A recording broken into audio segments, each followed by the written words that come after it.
Bonjour, je m'appelle Shekina, je suis actuellement en formation pour devenir pasteur au centre de vie et j'ai la joie de pouvoir vous accueillir aujourd'hui pour ce message. Je me réjouis que vous puissiez vivement l'écouter, attentivement et surtout que vous puissiez recevoir de la part de Dieu une parole spécialement pour vous. Alors n'hésitez pas à vous abonner pour suivre tous nos prochains messages et soyez bénis. J'espère que vous allez bien. Bonne année à tous ceux que je n'ai pas encore pu voir d'ailleurs. J'espère que vous avez bien profité des fêtes, que vous avez pu vous reposer, prendre du bon temps avec la famille, avec vos proches. On commence l'année, pour ceux qui étaient là dimanche passé, avec une thématique où on va parler du livre de Corinthiens. En fait, on va parler des épîtres. Hello. On va parler des épîtres aux Corinthiens et ça va être très très intéressant. Puis en fait, on va un peu plus dans l'enseignement. On va un petit peu plus décortiquer les textes. Et puis, en fait, du coup, c'est une bonne manière de commencer l'année parce que Olivier l'a dit dimanche passé. On a beaucoup de groupes aussi pendant la semaine. Il y a des petits groupes que vous pouvez rejoindre pour être enseignés. Il y a plein de noms de petits groupes, comme ça a été dit la semaine passée. Il y a bientôt un programme sur Apocalypse. Il y a plein de choses qui se font. Mercredi, on reprend les cours Oxygène. Pour ceux qui sont déjà venus dans les cours Oxygène, c'est un mercredi sur 2. Ça se passe au Lounge Rouge. C'est moi qui dirige ces enseignements. Du coup, si vous n'avez pas de petit groupe, si vous êtes en quête d'un petit groupe informel, passez pas sous inscription, puis vous voulez passer de temps en temps, vous êtes les bienvenus à partir de ce mercredi. Amen. Yes. Et du coup, ce matin, comme j'ai dit, je me réjouis vraiment d'apporter la parole de Dieu. Et puis de démystifier aussi un petit peu cette partie des épîtres. Donc je vais laisser l'image, voilà, l'image du thème d'aujourd'hui, qui s'intitule « La ligne de Paul ». Et pour introduire cela, en fait, j'aimerais poser une question, parce que je ne sais pas pour vous, mais moi, quand je suis arrivé dans l'église, en fait, quand je suis devenu chrétien, j'avais plein de questions. J'avais plein de questions sur ce qui se faisait à l'église, qui paraissait simple, peut-être pour plein de gens, mais moi, je ne comprenais pas les choses et j'avais peur de poser la question parce que j'avais l'impression que tout le monde a la réponse, sauf moi. Je ne sais pas si ça vous arrive, vous êtes là, vous voyez des choses qui se passent à la louange, pendant la prédication, et vous avez des questions, mais vous avez honte de poser la question. Par exemple, moi, quand je venais à l'église, j'avais 18 ans la première fois, et je voyais qu'à la fin du culte, il y avait tout le temps le même moment, puis nous, on vit un petit peu ça aussi ici, où est-ce que le pasteur, tout d'un coup, il demandait, en fait, il prenait un verset d'abord, il lisait, et puis il parlait des offrandes. Puis il disait, nous vous invitons de donner, si le cœur vous en dit, et de soutenir l'œuvre de Dieu, etc. Et ça, je le comprenais. Moi, j'avais 18 ans, je n'étais pas le plus intelligent, mais je comprenais que, ok, on est une église, il faut payer une salle, il y a des frais, donc c'est normal de soutenir, il n'y a pas de souci. Ce que je ne comprenais pas, c'est pourquoi tout le temps, au bout d'un moment, il disait « Sachez-le, lorsque vous donnez, vous ne donnez pas à nous, mais vous donnez à Jésus. » Mais je disais « Mais pourquoi tu dis qu'on donne à Jésus ?» Je veux dire, on sait très bien, de toi à moi, Jésus, il n'est pas là. C'est pas lui qui encaisse. Alors pourquoi est-ce que tu me dis qu'on donne à Jésus? Et franchement, je ne comprenais pas. Vous savez, ici, on a les petites boîtes qui vont circuler après. Puis après, elles vont disparaître dans la petite salle derrière. Et je me dis, mais peut-être qu'en fait, on cherche Jésus et peut-être que Jésus, en fait, il est là. Non, mais parce que, pourquoi on dit qu'on donne à Jésus? Et pour moi, c'était pas clair, mais j'avais honte de poser la question parce que j'avais l'impression, en fait, que j'arrivais en cours de route. Et tout le monde était en train de dire, Alléluia, Amen. Alors je me disais, ça a l'air logique pour tout le monde, sauf pour moi. Et un jour, j'ai posé la question, puis on m'a dit, non, mais en fait, lorsque tu donnes, bien sûr que c'est pour les frais de la salle, etc. Mais en vérité, c'est un acte de foi que tu fais. Et ça contribue à une œuvre qui est plus grande que ce qu'on pense. C'est pas juste pour se réunir et puis mettre de la bonne musique. En fait, les gens, lorsqu'ils acceptent le Seigneur, ils sont sauvés pour l'éternité. Et c'est en cela que tu donnes au Seigneur parce que c'est pour son œuvre. Amen. Et peut-être qu'il y a des personnes comme moi, justement, ce matin, vous avez plein de questions. Et vous ne savez pas à qui les poser. Et justement, tu peux remettre l'image. Et moi, j'ai une ligne spéciale. Vous avez vu le numéro, il est top. Hein, c'est le chiffre parfait, le 7. Si vous tapez le plus 77, 777, 77, 77, 77, vous arrivez sur la ligne de Paul. Et Paul, il est incroyable. Paul, c'est un apôtre. Et il répond à des questions bizarres, bidons, chelous. Et il est incroyable, il répond plein d'amour et plein de vérité. Et moi, du coup, en fait, j'ai essayé de contacter Paul la semaine passée. C'est un peu compliqué. Je vais te laisser mettre ce que j'ai reçu comme réponse. Si ça fonctionne. On va voir. Hein. Ah, mais c'était compliqué pour moi en tout cas. Je ne sais pas si on a toujours l'enregistrement. J'attends. On va me faire un signe si ça fonctionne ou pas. C'était pas ça, hein, c'était pas ça. Là, ça, c'est un problème technique. Ça va pas jouer? Ah, c'est dommage, c'est pas grave, c'est pas grave. En fait, je suis tombé sur le répondeur de Paul qui me disait, voilà, vous êtes bien arrivé sur le répondeur de Paul. Si je ne réponds pas, c'est que je suis soit en train de prêcher l'évangile, soit en prison, soit que j'ai été enlevé par le Seigneur. Paul était en prison pas parce qu'il était méchant, il était en prison parce qu'il prêchait l'évangile et qu'il n'avait pas le droit. Et puis en gros, il disait que si vous voulez des réponses sur la prière, vous tapez 1, 2 ou 3, bref. Et c'était intéressant, j'avais un petit audio pour ça. Mais je vais rentrer dans le message parce que justement, comme je vous ai dit, on a plein de questions. Et des fois, on n'a pas de réponse. Et en fait, on peut prendre la Bible et puis se dire, dans la Bible, il y aura des réponses. Et des fois, il y en a ils ont l'habitude d'ouvrir la Bible dans n'importe quel livre et ils cherchent des réponses. Et en fait, la Bible, tu peux vraiment l'utiliser comme un livre de réponses, comme la parole de Dieu, quand tu comprends aussi comment ça fonctionne. Amen. Parce que finalement, en fait, ces épîtres, pour comprendre, ce sont des réponses à des questions qui ont été posées par les églises. Et quelque chose qui est important quand tu lis la Bible, c'est de comprendre que lorsque ces lettres sont envoyées, elles ne sont pas envoyées à toi. Elles ne sont pas été envoyées à moi, mais elles ont aussi été écrites pour toi et pour moi. C'est une grosse nuance. Il y a un contexte historique. Ça veut dire, à un moment donné dans l'histoire, les gens ont écrit, posé des questions. Paul, qui est serviteur de Dieu, inspiré par Dieu, il a envoyé ses réponses à ces gens. Mais même si c'est eux qui l'ont reçu, ça a été également écrit pour toi et pour moi. Amen. C'est extrêmement important de comprendre cela. Et du coup, moi, l'une des premières questions que je voulais poser à Paul, parce que justement, tu peux lire la Bible et avoir plein de réponses, mais il faut savoir poser les bonnes questions. Et moi, j'ai des questions existentielles, et sincèrement, je crois que toi et moi, on a les mêmes souvent. Et en fait, première question que j'avais, et c'est une vraie question, je ne sais pas si tu as déjà eu la même, c'est que des fois, je vois des gens qui se disent chrétiens. Je n'ai pas de souci avec eux, on est tous un peu pareils, ils se disent chrétiens, on n'a pas envie de les juger, mais on fait tous la même chose, on fait des constats.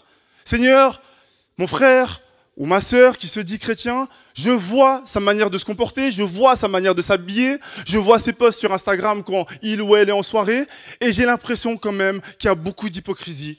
Et Seigneur, est-ce que cette personne, elle est vraiment aimée par toi? Est-ce que cette personne, elle est vraiment sauvée? Ou est-ce que cette personne, elle va en enfer? Et en fait, on pose ces questions comme ça. Vous savez pourquoi? Et pourquoi des fois on est autant méchant? C'est parce qu'on veut savoir, moi, où est-ce que je me situe? Si je me donne tout ce mal pour prier, pour jeûner, pour aller à l'église, c'est pas possible que lui ou elle soit sauvé. Parce que je veux dire, pourquoi je fais tout ça sinon? Et des fois, on est vraiment comme ça. On s'exprime comme si on était rempli de vérité et puis de positionnement pour Christ, mais en fait, on veut savoir où est la limite. Parce qu'on se dit, mais en fait, si cette personne, elle est toute aimée, bah alors moi aussi, ça veut dire que je peux continuer mes trucs. Et des fois, du coup, on a besoin de se dire, mais ces personnes, ok, je sais, ils sont chrétiens, mais en fait, ils ne sont pas aimés de Dieu. Des fois, on a envie d'entendre ces choses-là. Alors, on veut poser la question à Paul. Paul, ces gens, où est-ce qu'ils vont? J'ai pas envie de juger ces gens, je ne vais pas te dire qui c'est. Ça s'appelle un petit peu les Corinthiens quand même. Enfin, je ne sais pas si vous savez, mais les gens de Corinthe, ils vivaient dans le péché, mais c'était compliqué. Ils aimaient Dieu, mais il y avait tellement de péché dans l'église. Et Paul, il nous donne sa première réponse, sous forme d'un petit SMS, justement, parce qu'il ne pouvait pas répondre, sous forme d'un petit SMS sur WhatsApp. Tu vois la photo de Paul, stylée comme ça, posée. Et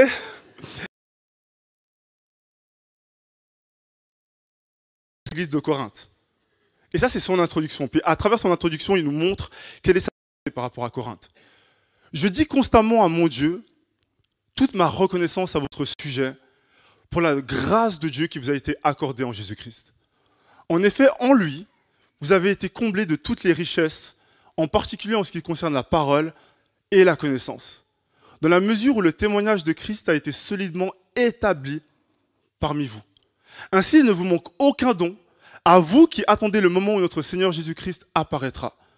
C'est lui aussi qui vous affermira jusqu'à la fin pour que vous soyez irréprochables le jour de notre Seigneur Jésus-Christ. Dieu est fidèle, lui qui vous a appelé à vivre en communion avec son Fils Jésus-Christ, notre Seigneur.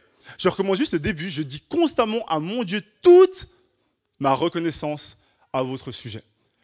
Alors qu'ils sont dans le péché, alors qu'ils sont loin de Dieu, pour beaucoup dans leur attitude, Paul il est rempli d'amour et de reconnaissance. Est-ce que tu peux remettre encore le verset, s'il te plaît? Et quand j'ai lu ça, j'étais choqué. Mais moi, je me disais, mais Seigneur, c'est injuste. Ils pêchent, ces gars. Et ça se voit, et c'est des gros péchés. On sait qu'on ne peut pas mesurer les péchés, mais moi, je me suis dit quand même, c'est des gros péchés. Genre, il y a quand même quelqu'un dans l'église, son père s'est remarié, il a une femme, et il couche avec la femme de son papa. Genre, il y a des choses qui se passent au centre de vie, mais ça se passe pas. Donc, comment tu peux maintenant me dire, Paul, que tu dis toute ta reconnaissance et que tu remercies Dieu pour leur vie? Comment? Et j'aime, parce que Paul, il est rempli de sagesse, et voilà ce qu'il dit. Et c'est dans la partie 7.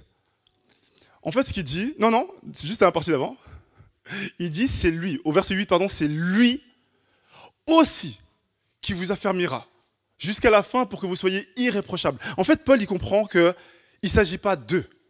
Si je regarde qu'à Corinthe, ça ne joue pas. Mais c'est lui qui fait le travail. Qui? Jésus. C'est lui qui fait le travail. C'est lui qui va affermir. Il parle au futur, pas maintenant, mais c'est lui qui va le faire. Afin que eux soient irréprochables le jour de notre Seigneur. Car Dieu est fidèle. Si l'église de Corinthe n'est pas fidèle, Dieu, lui, il reste fidèle. Pourquoi? Parce que c'est lui qui les a appelés à vivre en communion avec son Fils. Amen. Et ça, c'est extrêmement important. Parce que lorsque justement tu te poses la question, mais en fait, où est-ce que je dois mettre ces frères et sœurs qui viennent à l'église et puis qui vivent comme des hypocrites? Qu'est-ce que je dois penser d'eux?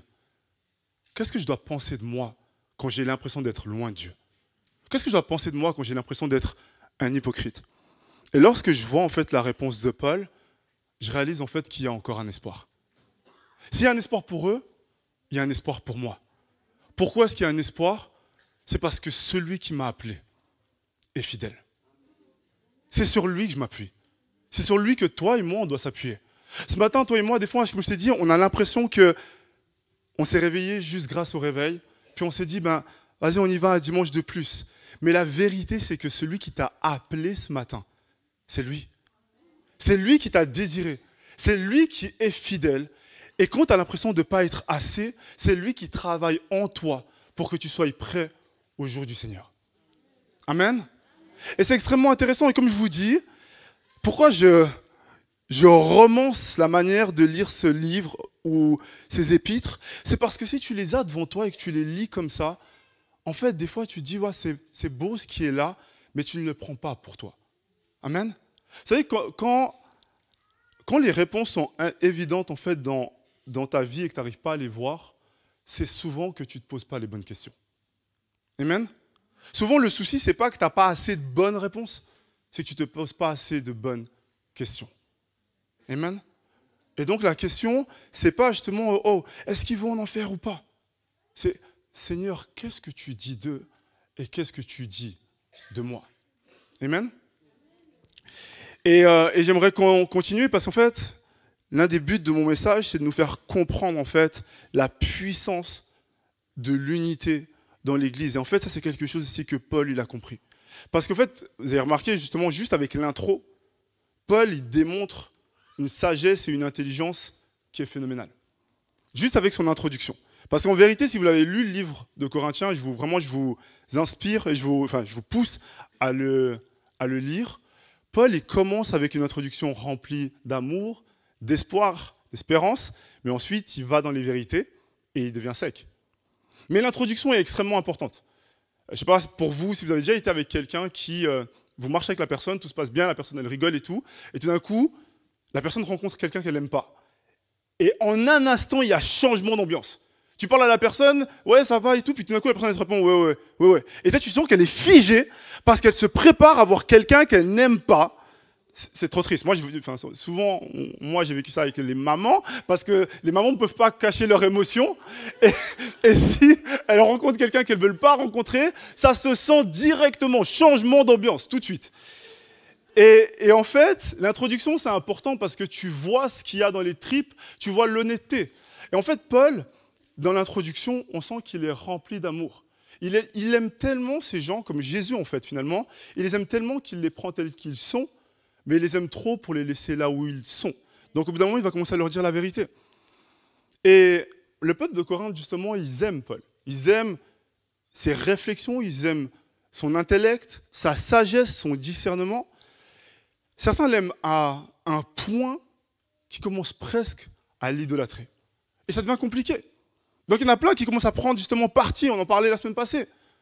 Moi, Paul, tu sais, je t'aime tellement, mais je t'aime pas comme les autres. Moi, t'es mon préféré. T'es mon préféré, Paul, tu sais. Quand tu parles, c'est tout le temps différent. Toi et moi, on a une connexion spéciale, tu sais. Ah, moi, quand je viens, mon préféré, c'est Harris. Au centre de vie, Harris, je t'aime bien. T'es pas comme Bertrand. Ah, je l'aime pas trop, lui. Mais Harris, toi, je t'aime tellement. Et puis, Olivier. Ah non, Olivier, toi, t'es vraiment différent. Parce que les autres, là, franchement, ils s'habillent, des fois, ils mettent des pantalons, je comprends pas ce qu'ils font. Mais toi, Olivier, je t'aime bien. Ah ouais, toi, Olivier, t'es vraiment mieux que les autres. Et en fait, ils comprennent pas en faisant ça. Ils ont l'impression que c'est de l'humilité. Oh, moi, je suis rien devant toi, mais toi, t'es tellement grand. Et en fait, ils savent pas qu'ils sont en train de créer de la division. Ils sont en train de créer de la division. Parce que le cœur de l'homme est sensible. Et à force de nourrir les serviteurs de Dieu de ces paroles, déjà eux-mêmes, ils se perdent. Mais en plus, ils peuvent pousser les serviteurs de Dieu à la perdition. Mais ça, ils ne le réalisent pas. Parce qu'ils ont une fausse définition de l'humilité. Et ça, c'est extrêmement important. Parce qu'en fait, lorsqu'on ne sait pas où mettre Dieu, lorsqu'on ne met pas Dieu à la bonne place, on ne peut pas nous-mêmes occuper la place qu'on doit occuper. Et crois-moi, si tu viens à l'église et que tu te rends inexistant et que tu te rends inutile, tu vas plus affecter le corps du Christ qu'autre chose. Est-ce que vous comprenez ce que je dis?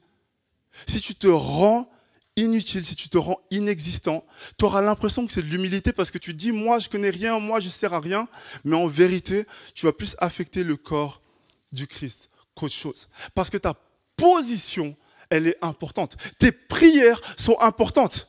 Ton rôle, ta présence, ta joie, ton amour, ton soutien, il est important. Et comme je vous ai dit, quand vous lisez le texte, si vous le lisez trop vite, vous ne comprenez pas ce que Paul il essaye de dire. Mais en vérité, il y a une déclaration explicite ou implicite de la part des Corinthiens, où ce qu'ils disent, mais tu sais Paul, nous on n'est pas autant intelligents que toi, on n'est pas autant sages que toi, on n'est pas autant nobles que toi, et c'est pour ça en fait qu'on t'aime autant, et puis il y en a des qui préfèrent Apollos, mais c'est comme ça, c'est parce que nous on n'est rien du tout.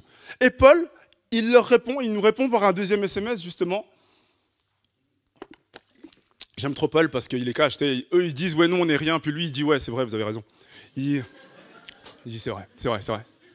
J'exagère un peu, ça c'est moi qui paraphrase. Mais en gros, c'est vraiment ça, parce qu'il dit hein, au début, certes, il n'y a pas beaucoup de... Et en fait, je continue la suite, et ça c'est vraiment dans Corinthiens. Il n'y a parmi vous ni beaucoup de sages, selon les critères humains, ni beaucoup de puissants, ni beaucoup de nobles. Et là, eux ils sont contents, ouais c'est vrai, Paul, t'as raison, c'est pour ça justement qu'on t'adore. Et là, lui il les prend à son propre jeu, à leur propre jeu. Mais Dieu a choisi les choses folles du monde pour couvrir de honte les sages. Et Dieu a choisi les choses faibles du monde pour couvrir de honte les fortes. Dieu a choisi les choses basses et méprisées du monde, celles qui ne sont rien, pour réduire à néant celles qui sont, afin que personne ne puisse faire le fier devant Dieu. C'est grâce à lui que vous êtes en Jésus-Christ, lui qui est devenu, par la volonté de Dieu, notre sagesse, notre justice, la source de notre sainteté et notre libérateur, afin, comme il est écrit, que celui qui veut éprouver de la fierté mette sa fierté dans le Seigneur. Amen. C'est extrêmement important parce qu'avec ce que Paul vient de dire ici, concrètement, il te dit, tu n'as plus le droit de dire que tu n'es rien. Parce qu'en fait, même quand tu dis que tu n'es rien, tu es justement qualifié pour que Dieu t'utilise pour révéler sa gloire. Amen. Et en fait, comprendre cela, ça détruit la division. Comprendre cela, ça détruit la division. Mais quand tu comprends finalement que Dieu t'utilise, c'est pas pour que tu puisses t'enorgueillir. C'est pas pour que tu puisses te dire que, ok, alors je suis la superstar. La ligne, elle est toujours fine. En fait, le poids doit toujours être mis sur Jésus. Amen. Et j'aimerais faire un petit exercice avec vous pour que vous compreniez à quel point c'est important. Parce que l'unité, ça représente un son spirituel. L'unité, ça crée de la puissance. L'unité, ça crée de l'ordre. L'unité, ça fait la différence. Et la division, finalement, pour que vous le compreniez bien, le mot division, c'est deux visions. Ça crée un écart, ça crée quelque chose qui se perd. Et je vais vous demander de réfléchir à votre nom. J'espère que vous connaissez votre nom, prénom, ok? Vous réfléchissez à votre prénom, et puis je vais compter jusqu'à 3. Et à 3, ça va être très facile. À 3, je vais vous demander de crier votre prénom. Vous allez voir, c'est très simple. Si vous connaissez votre prénom, Olivier, toi, tu cries juste Olivier. Ouais. Je ne sais pas si tu connais déjà ton nom du ciel, mais crie juste Olivier. Et chacun crie son nom. Et vraiment, il n'y a rien de compliqué. Hein. Vous dites juste à haute voix votre nom. Vous me suivez, c'est bon? Ok. Donc, je vais compter jusqu'à 3. Et à 3, vous criez votre prénom. 1, 2, 3, Bertrand. Vous avez entendu le son que ça produit? Je ne sais pas si vous avez entendu le son que ça produit. Bon, moi, ce que j'entends depuis ici, j'entends bien, ça produit juste du bruit. C'est vraiment juste du bruit. C'est pas très beau, c'est pas très mélodieux. On va pas gagner un incroyable talent avec ça. On peut le refaire encore une fois, s'il vous plaît, à 3. 1, 2, 3. Bertrand. C'est bien ce que je dis, ça produit juste du bruit, mais il n'y a pas de souci. Et maintenant, j'aimerais vous demander, on va refaire la même chose. Et là, tu vas réfléchir au nom de ton sauveur. Si tu ne sais pas encore qui est ton sauveur, tu peux rester silencieux, il n'y a pas de souci, mais si tu sais qui est le nom de ton sauveur, à 3, je te demanderai de crier son nom. 1, 2, 3, Jésus! Est-ce que vous comprenez la différence? On peut leur faire à 3, vraiment fort. 1, 2, 3, Jésus! Quand il y a l'unité, il y a un son puissant, un son qui fait la différence, un son qui crée de l'ordre, un son qui crée une percée spirituelle. Amen? Vous pouvez acclamer Dieu, je crois? Amen.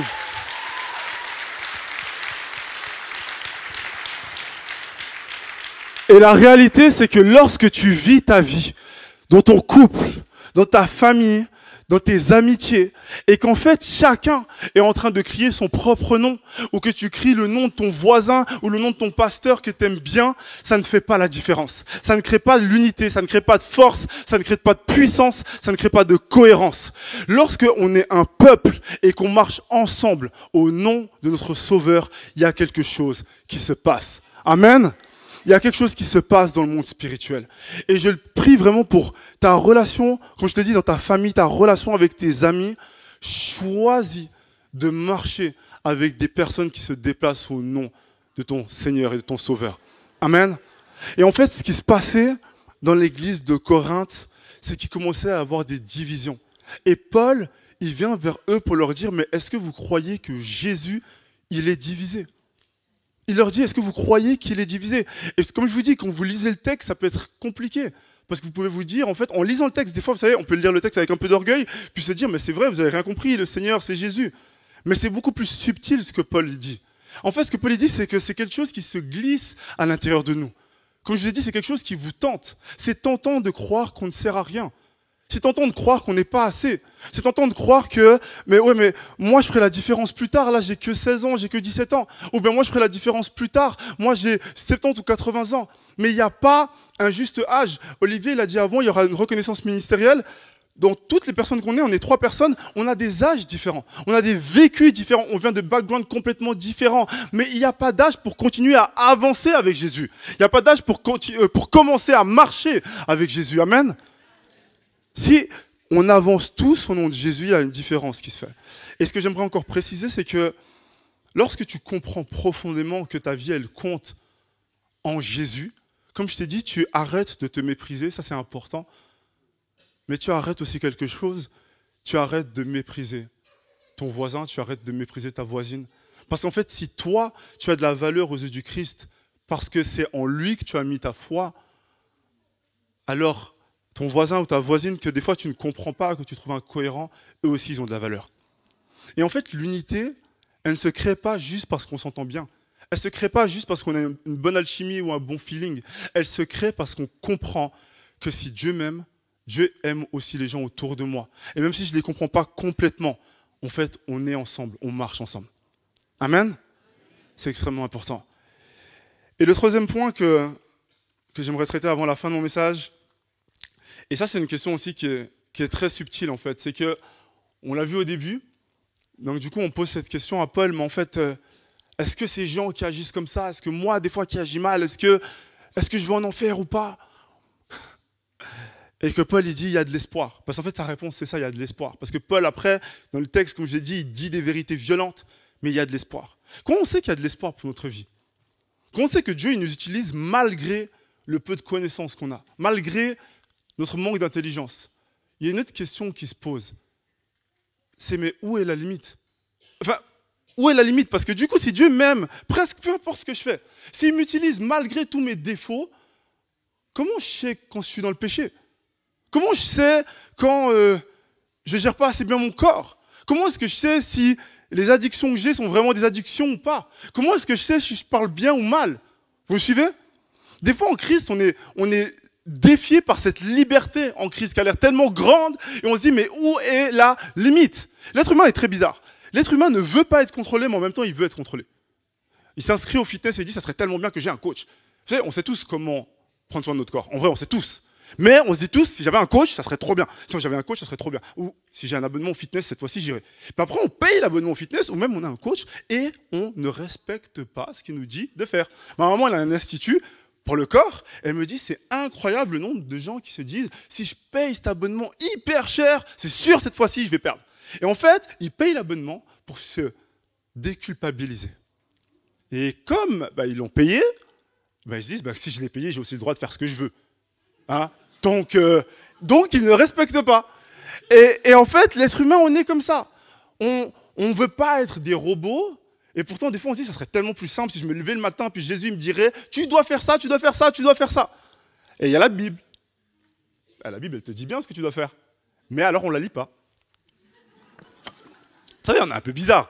Il y avait quelque chose sur Instagram, c'était incroyable. Quelqu'un, il posait la question à son pasteur, il disait, pasteur, j'ai vraiment envie d'entendre Dieu me parler. Le pasteur, il a dit, mais alors lis la Bible.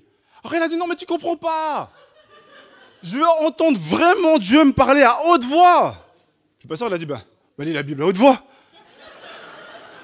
Et c'est tellement ça, en fait. Tout est là. Amen. Et du coup, on se pose cette question, ouais, mais la limite, elle est où?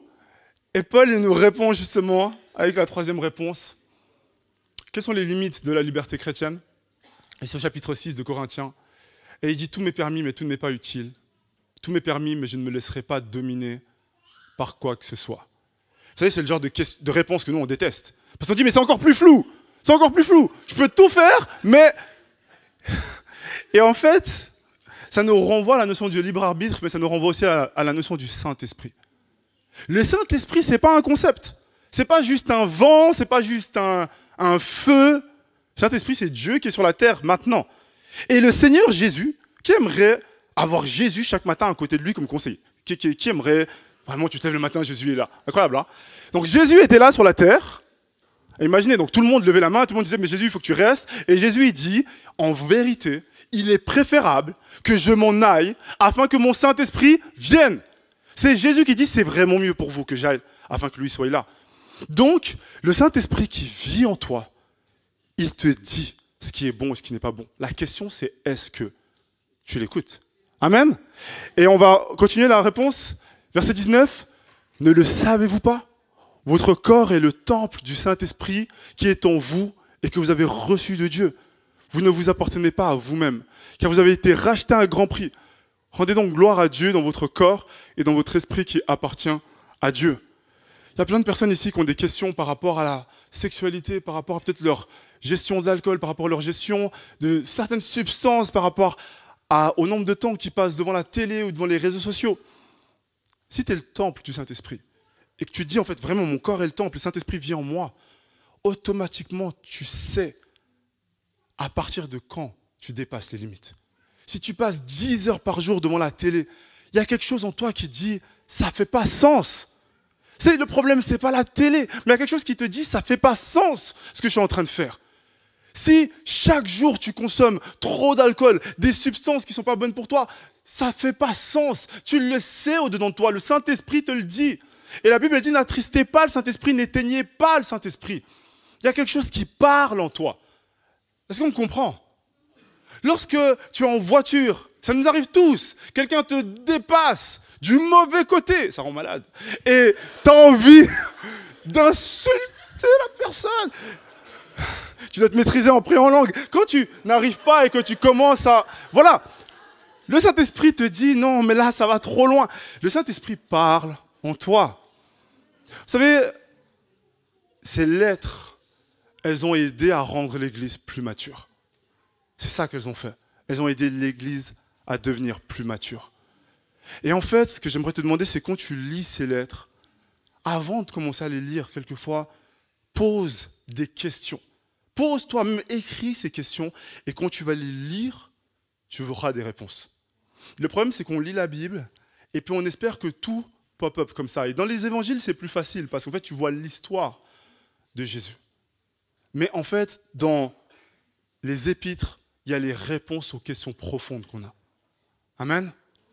Il y a les réponses aux questions profondes qu'on a. Effectivement, je vais appeler le groupe de louanges. Et j'aimerais vous demander gentiment qu'on puisse se lever ensemble.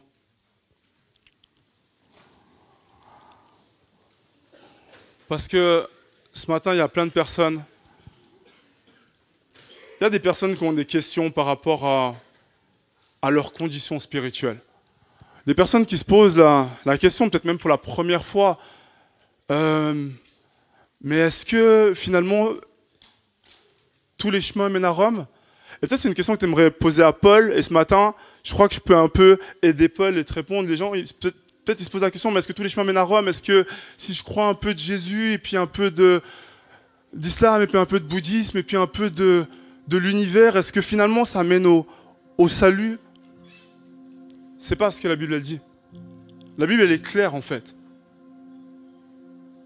Jésus est le chemin, la vérité et la vie, pas juste parce que c'est noté dans ce livre, parce qu'il a été une démonstration de cela. Ce que Jean dit en fait, c'est que cette parole qui est la parole inspirée de Dieu, il dit au commencement était la parole. La parole était avec Dieu et la parole était Dieu. Et la parole, elle s'est faite chair. Elle a marché parmi nous. Le Seigneur, il est venu sur la terre, il s'est incarné pour comprendre tes défis et tes souffrances. C'est pas juste un Dieu invisible auquel tu crois. Les défis que tu as, les souffrances que tu as, il les a vus, il les a sentis et il les comprend. Il a vécu une vie parfaite et il est mort. Pas juste parce que le peuple l'avait livré à la mort, mais il a choisi cette mort parce qu'il est mort en sacrifice. Toutes les religions faisaient des sacrifices d'expiation. On fait un sacrifice d'animal afin qu'on ne soit pas tué et que nos péchés soient sur cet animal. Et Jésus, il est venu pour être ce sacrifice parfait. Pour toi, pour moi. Il a pris tes péchés, mes péchés. Et alors qu'il était innocent, saint, il est mort, mais il est ressuscité parce qu'il est triomphant, parce qu'il n'était pas juste homme et Dieu. Il a été dans ce corps rempli de la divinité. Il a triomphé de la mort pour que toi et moi, on triomphe de notre condamnation. C'est de ça dont il s'agit. C'est de ça dont il s'agit. Et lorsque tu as ces questions, est-ce que je peux encore m'approcher de ce Dieu? Oui, tu peux encore t'approcher de ce Dieu ce matin. Et là où tu es, je t'invite à fermer tes yeux. Il n'est pas trop tard pour toi. Il n'est pas trop tard pour ta famille. Il n'est pas trop tard pour tes amis. Dieu a un plan pour toi. Et si ce matin, c'est la première fois que tu reçois ce message avec tant de clarté et que tu te dis « Je veux suivre ce Dieu. Je veux les réponses à mes questions. Qu'elles soient stupides, que personne ne les comprenne, je veux ces réponses. Et Seigneur, je sais que tu les as. » Si ce matin tu dis « Je veux être ami avec Jésus, je veux qu'il me sauve. Je veux qu'il devienne mon Seigneur et mon Sauveur. » Là où tu es, lève ta main. On va prier ensemble. Là où tu es, lève ta main. On va prier ensemble. Spécialement pour les personnes qui font la prière pour la première fois. Là où tu es, lève ta main. Je vois des mains qui se lèvent. Et je récidive encore cet appel. Là où tu es, lève ta main. Merci d'avoir levé les mains à l'église. On va prier ensemble, gardez les yeux fermés. Et j'aimerais demander à toute l'église de répéter après moi cette prière. Seigneur Jésus, merci pour ta parole. Ce matin, je reçois cette vérité que tu m'aimes, qu'il y a un espoir pour moi et pour ma famille. Ce matin, je te demande pardon pour tous mes péchés. Lave-moi, purifie-moi et sauve-moi. Ce matin, je t'accepte comme mon Seigneur et mon Sauveur. Deviens mon meilleur ami, mon guide. Réponds à mes questions. Je t'appartiens maintenant et pour l'éternité. Amen. Amen. Amen. Gloire à Dieu.